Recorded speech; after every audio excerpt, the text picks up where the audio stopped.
മാന്യപ്രേക്ഷകർക്ക് എൻ്റെ പ്രണാമം. നമ്മളെല്ലാവരും പലപ്പോഴും പല പല പ്രശ്നങ്ങളെക്കുറിച്ച്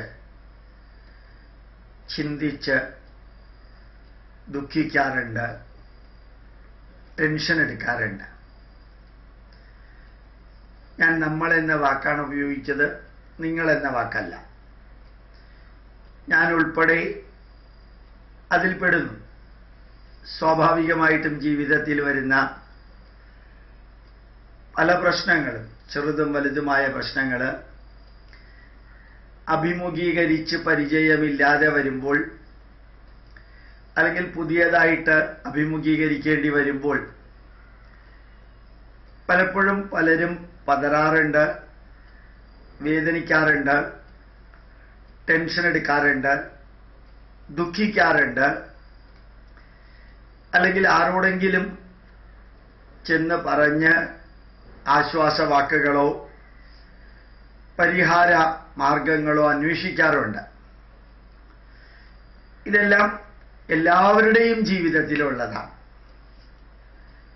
ഒരു കാര്യം ഉറപ്പാണ്, നമുക്ക് ദുഃഖമുണ്ടെങ്കിൽ, വേദനയുണ്ടെങ്കിൽ, ടെൻഷനുണ്ടെങ്കിൽ, അപകർഷതയുണ്ടെങ്കിൽ അത് മാറ്റേണ്ടതായിട്ടുള്ള ഉത്തരവാദിത്വം നമുക്ക് തന്നെയാണ്. മറ്റുള്ളവര് അതിന് ചില പരിഹാര മാർഗങ്ങൾ നിർദ്ദേശിക്കുകയോ അല്ലെങ്കിൽ ആശ്വസിപ്പിക്കുകയോ ചെയ്തു എന്ന് വരാം.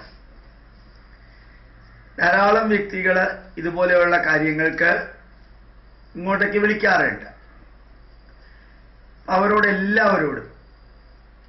എല്ലാവരോടും ഞാൻ സൂചിപ്പിക്കാറുണ്ട്, ഭാവിയിൽ ഉണ്ടാവാൻ സാധ്യതയുള്ള പ്രശ്നങ്ങൾ, അല്ലെങ്കിൽ ഭാവിയെക്കുറിച്ച്, അല്ലെങ്കിൽ നാളെ എന്ത് സംഭവിക്കുമെന്നുള്ളതിനെക്കുറിച്ച്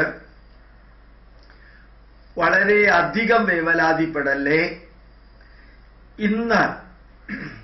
ഇന്ന് എങ്ങനെ നമുക്ക് ജീവിക്കാൻ സാധിക്കുമോ,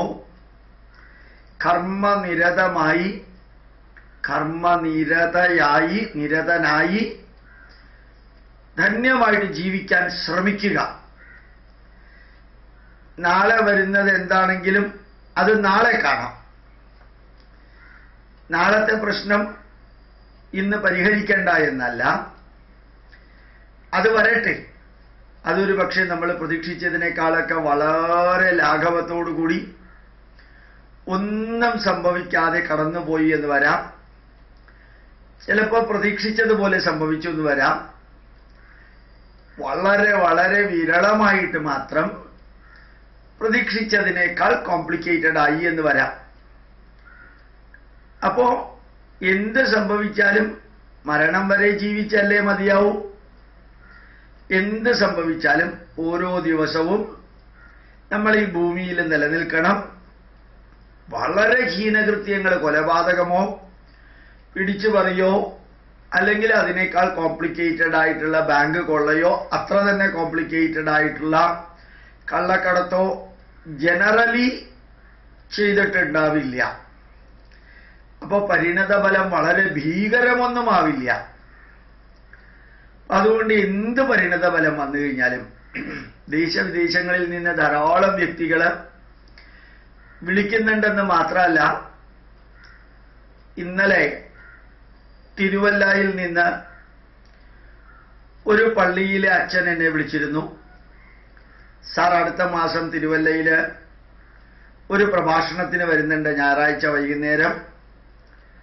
അപ്പം ഞങ്ങളുടെ പള്ളിയിൽ രാവിലെ 10 മണിക്ക് ചടങ്ങുകളെല്ലാം കഴിഞ്ഞ് 1 മണി വരെ സാറിൻ്റെ പ്രഭാഷണം വേണം. ഞാൻ അദ്ദേഹത്തിനോട് ചോദിച്ചു, സാറിന് അച്ഛനെന്നെ ശരിക്കും മനസ്സിലായോ? ഗോപാലകൃഷ്ണനാണ്, ആള് മാറിപ്പോയില്ലല്ലോ എന്ന് എൻ്റെ കൂട്ടത്തിലുള്ളവർ ചോദിച്ചു. ഞാൻ എൻ്റെ കൂട്ടത്തിലുള്ളവരോട് പറയുകയും ചെയ്തു, ഒന്ന് ചോദിച്ചേക്കണം ആള് മാറിപ്പോയില്ലല്ലോ എന്ന്.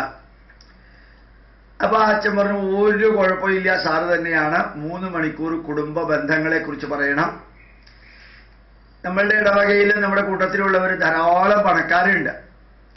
പക്ഷെ അവർക്ക് സ്വസ്ഥമായിട്ട് ഉറങ്ങാൻ പറ്റണില്ല. ചെറിയ ചെറിയ പ്രോബ്ലംസ്, പ്രശ്നങ്ങൾ അവരെ അസാധാരണമായിട്ട് വലയ്ക്കുന്നു. അപ്പൊ അവർക്ക് ജീവിക്കേണ്ടത് എങ്ങനെയാണെന്നിപ്പോ അറിഞ്ഞുകൂടാത്തൊരവസ്ഥ. അതുകൊണ്ട് സാറിന്റെ ക്ലാസ് വേണം. ഞാൻ സന്തോഷത്തോടുകൂടി പറഞ്ഞു, തീർച്ചയായിട്ടും എനിക്ക് എടുക്കാൻ വളരെ സന്തോഷമേ ഉള്ളൂ. അപ്പോ അദ്ദേഹം പറയുകയും ചെയ്തു, ഏത് വിഷയം വേണമെങ്കിലും പറയാം, കൂടുതലും സ്ട്രെസ് ചെയ്യേണ്ടത് കുടുംബ ബന്ധത്തെക്കുറിച്ചാണ്, ഈ ജീവിതത്തെ ധന്യമാക്കുന്നതിനെ കുറിച്ചാണ്. അങ്ങയുടെ എല്ലാ പ്രഭാഷണങ്ങളും യൂട്യൂബിൽ നിന്ന് കേൾക്കാറുണ്ട്. അത് കേട്ടതിന്റെ അടിസ്ഥാനത്തിലാണ് ഇങ്ങനെ ഒരു ക്ലാസ് വേണമെന്ന് പറയുന്നത് എന്നും ആ പള്ളിയിലെ അച്ഛൻ പറയുകയുണ്ടായി. ഞാനിത് ഇവിടെ പറയാൻ കാരണം, നമ്മൾ ഇപ്പൊ ജീവിക്കുക. എൻ്റെ കൂട്ടത്തിലുള്ള നമ്മുടെ വണ്ടി ഡ്രൈവ് ചെയ്യുന്ന ശ്രീകുമാർ കഴിഞ്ഞ ആഴ്ച പറഞ്ഞു, എന്ത് വന്നാലും വരുന്നത് വരട്ടെ, വരുന്നത് വരട്ടെ, വരുന്നത് വരട്ടെ. ആ രണ്ട് വാക്കുകൾ അത് മനസ്സിൽ ഉറപ്പിച്ച് ജീവിക്കാൻ ശ്രമിച്ചു നോക്കാം. അപ്പൊ നമ്മളുടെ മനസ്സിലുള്ള ദുഃഖം, വേദന, തടസ്സം, പ്രശ്നങ്ങള് അഭിമുഖീകരിക്കുന്ന വേളയിൽ അതിന് പരിഹാരത്തിനുള്ള ഒരു മാർഗം, വരുന്നത് വരട്ടെ, അത് അപ്പ കാണാം, ഇപ്പൊ നമുക്ക് സ്വസ്ഥമായിട്ട് ജീവിക്കാം എന്നൊരു ബോധം മനസ്സിനകത്ത് ഉണ്ടാക്കാൻ ശ്രമിക്കുക. രണ്ടാമത്തേത്, ഇപ്പൊ നിരന്തരം പത്രങ്ങളിൽ ഞാൻ വായിക്കാറുള്ളത് മാതൃഭൂമി പത്രമാണ്. ആ പത്രത്തിൽ മറ്റു പത്രങ്ങൾ വായിക്കാറില്ല എന്നല്ല, ദിവസവും വായിക്കുന്ന മാതൃഭൂമിയാണ്. ആ പത്രത്തില് ഇപ്പോ 4-5 പേര് മിനിമം ഓരോ എഡീഷനിലും കരൾ മാറ്റിവെക്കുന്നതിനുള്ള സഹായം അഭ്യർത്ഥിക്കുന്നു, അല്ലെങ്കിൽ ലിവർ ഡയാലിസിസിനുള്ള സഹായം അഭ്യർത്ഥിച്ചുകൊണ്ട് ഹാർട്ട് ഓപ്പറേഷൻ, ഇങ്ങനെ പല പല ദുഃഖങ്ങളുടെ പരമകാഷ്ഠയിൽ ജീവിച്ചുകൊണ്ട് കുറച്ച് ദിവസമോ മാസമോ വർഷമോ കൂടി ജീവിച്ചാൽ കൊള്ളാം എന്ന ആഗ്രഹത്തോടുകൂടി പത്രമാധ്യമങ്ങളിൽ ചെന്നിട്ട് അപേക്ഷിക്കുമ്പോഴാണ് ഇതൊരു വാർത്തയായിട്ടോ അല്ലെങ്കിൽ ചെറിയ ഇൻഫർമേഷനായിട്ടോ പത്രമാധ്യമങ്ങളിൽ വരുന്നത്. നമ്മൾ അവരുടെ അവസ്ഥയിലാണെന്ന് ചിന്തിച്ചു നോക്കാം. അതായത് ജീവിക്കാൻ ഉള്ള ദിവസങ്ങൾ എണ്ണപ്പെട്ടിരിക്കുന്നു. ലിവർ മാറ്റിയില്ലെങ്കിൽ 1 ആഴ്ച, 2 ആഴ്ച, 3 ആഴ്ച. ഞാൻ നേരത്തെ സൂചിപ്പിച്ചതുപോലെ ഒരു ഇഞ്ചക്ഷൻ കൊടുത്താൽ 6 മാസവും കൂടി ഇവർ ജീവിക്കും. സാർ അവർക്ക് പൈസ കൊടുക്കണം എന്ന് പറഞ്ഞിട്ട് RCC എന്ന് വിളിക്കുക. അല്ലെങ്കിൽ ഒരു ഇഞ്ചക്ഷൻ കൊടുത്താൽ 1 വർഷവും കൂടി ജീവിക്കും. 1 വർഷം എന്ന് പറഞ്ഞാൽ ഇന്ന് നവംബർ 22, അടുത്ത വർഷം നവംബർ 22 വരെ ജീവിക്കുമെന്നാണ് അർത്ഥം. നമുക്കൊക്കെ എന്ന് വരെ ജീവിക്കുമെന്നുള്ളതിന് വലിയ സംശയമൊന്നുമില്ല. മരിക്കുമെന്നുള്ളതിൽ സംശയമില്ല. പക്ഷെ ഇന്ന് വരെ കുറേ കാലമെങ്കിലും ജീവിക്കുന്നുള്ള ധാരണയിൽ ജീവിക്കാൻ. അപ്പൊ ഈ രോഗികള് ദിവസം എണ്ണപ്പെട്ടു എന്നറിഞ്ഞുകൊണ്ട് തീച്ചൂളയിൽ ജീവിക്കുകയാണ് അവരെല്ലാം. കയ്യിൽ പൈസയില്ല, ഇൻഷുറൻസ് കമ്പനി തരില്ല. 5-6 ദിവസം മുമ്പ് പത്രത്തിൽ ഒരു വാർത്ത കണ്ടു. ഈ നോട്ടിന്റെ മാറ്റം 500, 1000 നോട്ട് പിൻവലിച്ചത് കൊണ്ട് ആശുപത്രിയിൽ അടയ്ക്കാനുള്ള പൈസ ഇല്ലാത്തത് കൊണ്ട് സ്വന്തം കുട്ടിയുടെ ഡെഡ് ബോഡി വിട്ടുകൊടുത്തില്ല ആശുപത്രിക്കാരെ എന്ന് പറഞ്ഞ്. ആ അമ്മയുടെ ടെൻഷൻ ഒന്ന് ആലോചിച്ച് നോക്കാം. തന്റെ കുട്ടിയെ ജീവനോടെ കിട്ടിയില്ലെന്ന് മാത്രമല്ല, ആ ഡെഡ് ബോഡി കിട്ടാൻ പോലും ശരിക്ക് ഡിവിഡൻഡ് കൊടുക്കുന്ന വലിയ ആശുപത്രിക്കാര് പൈസ മുഴുവനും വെക്കണം. ഹൃദയമുണ്ടാവേണ്ടവർക്ക് ഹൃദയമില്ലാതെ പോയാലുള്ള അവസ്ഥയാണത്. ബാക്കി പലർക്കും ഹൃദയമില്ലെങ്കിലും അവർ ജീവിച്ചു പോകും. ഞാൻ ഉദ്ദേശിച്ചത് സിമ്പതി എന്ന വാക്കിന്റെ മറ്റൊരർത്ഥത്തിലാണ് ഹൃദയം എന്നുള്ളതും ഉദ്ദേശിച്ചത്. അപ്പോ ശരിക്കു പറഞ്ഞാൽ ജീവിതം എണ്ണപ്പെട്ടിരിക്കുന്ന വ്യക്തികളുടെ അവസ്ഥ, അതൊന്നും പത്രമാധ്യമങ്ങളിൽ ദിവസവും വരില്ല. ഒരു ചെറിയ ഇൻഫർമേഷൻ വരുന്നു, അത് കഴിഞ്ഞു. അപ്പോ ഒന്ന്, വരുന്നത് വരട്ടെ, അപ്പ കാണാമെന്ന് പറഞ്ഞ് ജീവിക്കുന്ന മാർഗം. 2, ജീവിതം എണ്ണപ്പെട്ടിരിക്കുന്ന വ്യക്തികളുടെ ജീവിതവുമായിട്ടൊന്ന് എംപതറ്റിക്കൽ സിറ്റുവേഷനിൽ ഒന്ന് കമ്പയർ ചെയ്യാം. മൂന്നാമത് നമുക്ക് ചെയ്യാവുന്നത്, നമ്മളുടെ മനസ്സിലേക്ക് ടെൻഷനും ദുഃഖവും ഇതെല്ലാം വരുമ്പോൾ നമ്മളുടെ മനസ്സിനെ വേറൊന്നിലേക്ക് കൊണ്ടുപോകാൻ ശ്രമിക്കുക. ചിന്തകൾ മാറ്റാൻ പഠിക്കുക. 100% സക്സസ് ആയി എന്നൊന്നും വരില്ല. നമ്മളുടെ പൂർവികർ പണ്ട് പുരാണവും രാമായണവും മഹാഭാരതവും ഒക്കെ വായിക്കാൻ പറഞ്ഞിരിക്കുന്നത്, അതിനകത്തുള്ള ദുഃഖങ്ങൾ പലതും നിങ്ങൾ കേൾക്കുമ്പോഴും കാണുമ്പോഴും, അതിലുള്ള അനുഭവങ്ങളും കഥകളും കേൾക്കുമ്പോഴും കാണുമ്പോഴും വായിക്കുമ്പോഴും, അല്ലെങ്കിൽ നാമം ജപിക്കാനോ കീർത്തനം പറയാനോ പറയുമ്പോഴും മനസ്സ് മറ്റൊന്നിലേക്ക് പോകും. ആ മനസ്സ് മറ്റൊന്നിലേക്ക് പോയി എന്ന് വിചാരിക്കാം. 10, 100, 150 രൂപയുടെ ടിക്കറ്റ് എടുത്ത് സിനിമ ടാക്കീസിൽ പോയിട്ട് പുലിമുരുകനോ ആറാം തമ്പുരാനോ അല്ലെങ്കിൽ വേറെ ഏതെങ്കിലും ദേശാടനം എന്ന സിനിമയോ കാണുമ്പോൾ 2-2.5 മണിക്കൂർ സമയം നമ്മൾ ഈ ലോകത്ത് നിന്ന് മറ്റൊരു ലോകത്തിലേക്ക് മാറുകയാണ്. ആ സിനിമയുടെ ലോകത്തിലേക്ക് മാറുകയാണ്. അറിയാം അത് സിനിമയാണ്, അഭിനയമാണ്, ജീവിത യാഥാർത്ഥ്യമല്ല, യഥാർത്ഥത്തിൽ ദുഃഖിക്കുന്നവരോ ചിരിക്കുന്നവരോ ചിരിപ്പിക്കുന്നവരോ അല്ല, അത് ആർട്ടിഫിഷ്യലി ആക്ടിംഗ് ആണെന്ന് അറിഞ്ഞിട്ട് പോലും 2-2.5 മണിക്കൂർ നമുക്ക് നമ്മുടെ മനസ്സിനെ സിനിമയിലേക്ക് കൊണ്ടുപോകാൻ സാധിക്കുന്നു. അപ്പോൾ ഒരു മൂളിപ്പാട്ട് പാടിയിട്ടോ ഒരു പാട്ട് പാടിയിട്ടോ പാട്ട് കേട്ടിട്ടോ അനുഭവങ്ങൾ കേട്ടിട്ടോ സിനിമ കണ്ടിട്ടോ മറ്റുള്ളവരുമായിട്ട് ചർച്ച ചെയ്തിട്ടോ മറ്റുള്ളവരുടെ ദുഃഖങ്ങൾ അല്ലെങ്കിൽ വേദനകൾ അല്ലെങ്കിൽ പൂർവ്വകാല വൈഭവങ്ങൾ ചിന്തിച്ചിട്ടോ മനസ്സിനെ ഒന്ന് മാറ്റാൻ ശ്രമിച്ചാൽ ചിന്തകളെ മാറ്റാൻ സാധിക്കും. അങ്ങനെയും നമുക്ക് നമ്മളുടെ ജീവിതത്തിൽ ഭാവിയെക്കുറിച്ചോ അല്ലെങ്കിൽ വർത്തമാനത്തെക്കുറിച്ചോ ഉള്ള വർത്തമാനകാലത്തെക്കുറിച്ചോ ഉള്ള ടെൻഷൻ കുറേയെല്ലാം മാറ്റാൻ സാധിക്കും, കുറേ അധികം മാറ്റാൻ സാധിക്കും. അങ്ങനെ മാറ്റിയില്ലെന്ന് വിചാരിക്കുക. ഇപ്പം ഇന്ന് രാവിലെ ഞാൻ എൻ്റെ മൊബൈലിൽ ഇമെയിൽ നോക്കിയപ്പോൾ ഒരാൾ ഇമെയിൽ അയച്ചിരിക്കുന്നത്, ഞാൻ ഇത്രയും കാലം ജ്യോതിഷത്തിൽ വിശ്വസിച്ചിരുന്നില്ല, ഇപ്പം ഞാൻ ജ്യോതിഷത്തിൽ വിശ്വസിക്കുന്നു. കാരണം പണ്ട് ഒരു ജ്യോത്സ്യൻ പറഞ്ഞിട്ടുണ്ട് ഇത്ര വയസ്സാവുമ്പോൾ പ്രശ്നങ്ങൾ വരുമെന്ന്. ഇപ്പോൾ ഞാൻ ആ പ്രശ്നത്തിൻ്റെ നടുക്കാണ്. സാർ എൻ്റെ ജാതകം നോക്കിയിട്ടൊന്ന് വിവരിച്ചു പറയുമോ എന്ന് അയാൾ ഇന്ന് രാവിലെ 5 മണിക്ക് ഞാൻ എഴുന്നേറ്റ് കുളി കഴിഞ്ഞ് വേദം വായന കഴിഞ്ഞ് ഒരാൾ എനിക്ക് SMS അയച്ചു, സാറിൻ്റെ ഇമെയിൽ ഉടനെ ഒന്ന് നോക്കണം, ഇമെയിൽ നോക്കണം. എന്തിനു നോക്കണം എന്ന് പറഞ്ഞില്ല, ഇമെയിൽ നോക്കണം എന്ന് പറഞ്ഞു. അപ്പം ഞാൻ മൊബൈലിൽ തന്നെ എൻ്റെ ഇമെയിൽ നോക്കി. അപ്പം പലരും പല കാര്യങ്ങളും എഴുതിയ കൂട്ടത്തിൽ ഒരാൾ എഴുതിയിരിക്കുന്നത് ഇങ്ങനെയാണ്: ഇനിയിപ്പോൾ ജാതകപ്രകാരം നമുക്ക് ദോഷം അനുഭവിക്കേണ്ട, ദുഃഖം അനുഭവിക്കേണ്ട, വേദന അനുഭവിക്കേണ്ട കാലമാണെങ്കിലും അതല്ല ജാതകത്തിലൊന്നും പറഞ്ഞിട്ടുണ്ടോ പറഞ്ഞിട്ടില്ലയോ, ജാതകം നോക്കിയിട്ടുണ്ടോ നോക്കിയിട്ടില്ലയോ, അല്ലാതെ തന്നെ അനുഭവിക്കേണ്ട കാലമായാലും ഓർമ്മിക്കാനുള്ളത് ഒന്ന് മാത്രമാണ്.